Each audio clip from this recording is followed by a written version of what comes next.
class, no? Naumpisahan yung week natin ng medyo challenging. But it's a sign na kaya natin yun. Anyone who can pray for the class this morning? Biglang magsasarahan ng camera, no? Mag-mute agad ng mic. Ma'am, meron ng volunteer. Godspeed. Ayan. Go, Godspeed.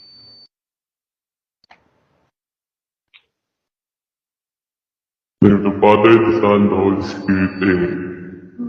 Lord, thank you po sa blessings na binibigay niyo sa amin araw-araw. Nawa po ay gabayan niyo kami palagi at nawa ay tulungan niyo po kami matuto sa mga klase namin darating ngayong maghapon. Nawa ay gabayan niyo po kami palagi sa aming daan at tatakin. Kaya kung bahala sa amin, Panginoon.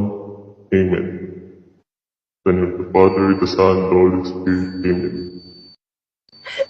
Grabe, kesa mag-concentrate ako sa prayer, iniintindi ko yung sinasabi na nagdadasal. Godspeed na.